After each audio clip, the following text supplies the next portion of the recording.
महाराजांनी वर्णन केले. घातला दुकान. दुकान माणूस कशा करता घालतो माणूस लक्षात ठेवा. आता आपल्या शब्दात दुकान टाकलं. दुकान टाकलं. खरं दुकान टाकायचं नसतं, दुकान निर्माण करायचं असतं. पण आपली भाषा भारी आहे. एकदाचा हरिपाठ करून टाका, एकदा कीर्तन करून टाका, म्हणजे आम्ही जेवायला मोकळे. एक वर्ग आहे ना असा, ते काय म्हणा कधी बुवा संपवत. आता आत्ताशी सुरुवात झाली. एखादा असतो तो म्हणतो एकदा बुवा कीर्तन करून टाकता म्हणजे मी जेवायला मोकळा. तसं संतांनी पण दुकान टाकलं. पण संतांनी टाकलेल्या दुकानाची आणि आमच्या दुकानाची जी तफावत आहे ती अशी आहे, आम्ही आमच्या उदराची सोय व्हावी, व्यवसाय व्हावा, धनसंपत्ती मिळवता यावी याकरता दुकान टाकतो. आणि संतांनी जे दुकान घेतलं ना त्याची विशेषता महाराजांनी लगेच उत्तरार्धात दिली. हरी घातला दुकान. पण पुढं काय लिहिलंय? देती आलियासी दान. हे पलीकडलेले संत उदार उदार भरले अनंत वाण. पण महाराज यात विशेषता काय? त्याने असं लिहिले नलगे मुका नलगे रुका मोल काही. थाप मारा महाराज. देव घ्या फुका देव घ्या फुका देव घ्या फुका देव घ्या फुका देव घ्या फुका देव घ्या फुका देव घ्या फुका देव घ्या फुका नलगे रुका मोल काही नलगे रुका मोल काही देव नलगे देव नलगे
माझ्या विचारांची पुष्टी करणारी होती. पण बाबांनी दिलेलं प्रमाण अत्यंत माझ्यापेक्षा समर्पक होतं. एका जनार्दनी मांडिले दुकान.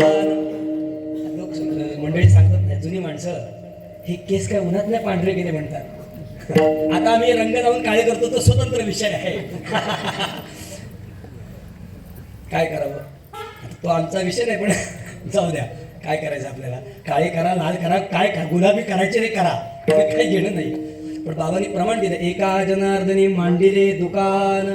संत सांगतायत अरे मी दुकान घातलंय, पण आमच्या दुकानाची विशेषता अशी आहे की इथे जो सेल आहे तो कसा आहे 100% ऑफ आहे. 100% ऑफ आहे. या आणि घेऊन जा. पण कोण?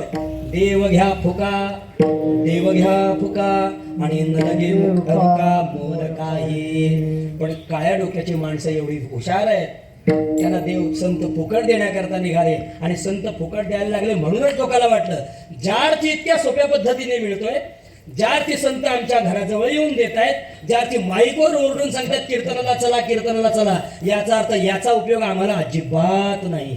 ती माणसं सांगायला लागली देव न लगे देव न लगे. किती अभागे असतील, किती अभागे माणसं असतील. संत देण्याकरता आले, जे कोणालाच मिळत नाही ते देण्याकरता आले. ज्याने अंगाची राख रांगोळी केली, दाढ्या वाढवल्या, जटा वाढवल्या, गिरिकंदरात जाऊन विहार करतायत. सांगू किती अवघड आहे परमार्थ.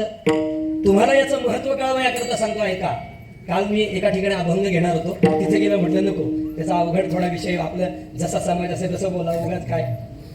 कंदमुळे पाला धातूच्या पोषणा, खाती वास रानांतरी केला.